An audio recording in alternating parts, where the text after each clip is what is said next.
All right, we're here at the Newport International Boat Show speaking with Matthew with Ribcraft. How are you today? I'm doing fantastic. Good. You got a hell of a boat here. Well, thank you. This is our the Ribcraft 7.8, which is 25 feet.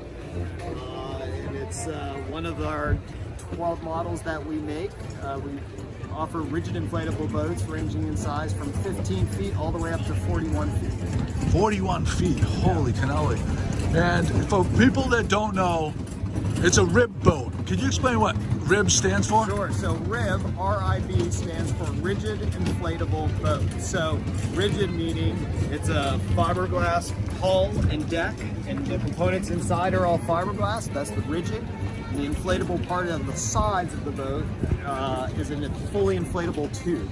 So it's the combination of those two things that make up the word RIB.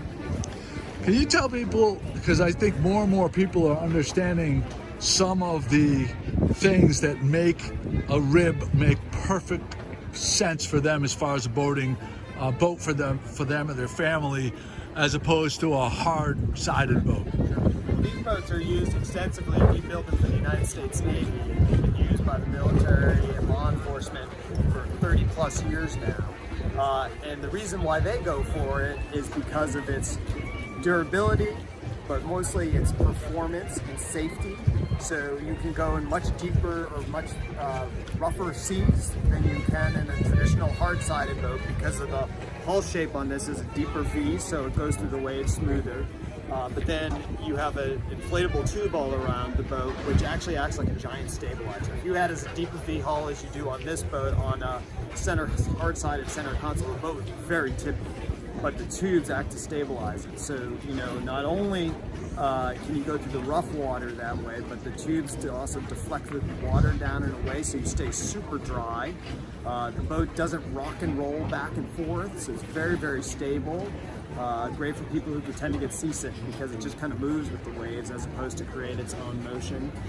And they're super efficient. They're lighter weight than a hard-sided boat, so you can either use less horsepower to achieve similar speeds, or, you know, same kind of horsepower can go faster than you would in another boat, but more importantly, it's really fuel efficient.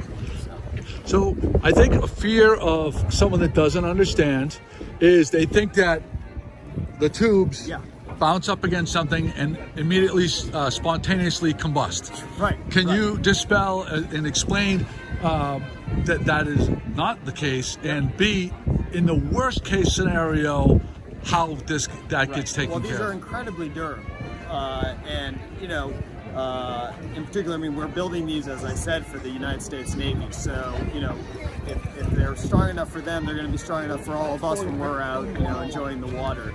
But at least for Ribcraft in particular, our tubes have multiple air chambers. So there's 5 separate air chambers in this boat, but they can be 7 or more. And then also within each air chamber, there's a pressure relief valve, so it regulates buildups of pressure or sudden buildups of pressure. So you crash into something, or someone hits you, or you come along up here hard. A lot of times you hear, if you do hear, you think a tube's going to pop. It's not because of any kind of puncture or tear. It's because, you know, there's no place for air pressure to go in those things. So tubes have pressure relief valves to regulate out that pressure. But also, our boats are designed to perform even without the tube. So God forbid that was going to happen, you know, the boat's still going to perform, you know, well and float and get you home. So, but it's really unlikely that the tubes are going to puncture. And you can replace the tubes. You can, yes. Say 20 years down the road. So these are Hypalon tubes. I'm taking. Hypalon tubes. So there's a couple different kinds of tube materials out there. There's Hypalon, there's PVC, and polyurethane. Hypalon is by far the strongest in terms of longevity. Most UV stable. So yes, they'll last, you know, 15, 20 years, you know, without any problem, you know, as long as you care for them some with, you know, soap and water, and, you know, call it a day. So. Yeah. That's fantastic. All right, I'm gonna stop it here, and then we're gonna do a whole separate video talking about this particular boat. Okay, sure. That was the part 1 for the people that may not know. The second part's gonna be all about this boat. Sure. Thank you.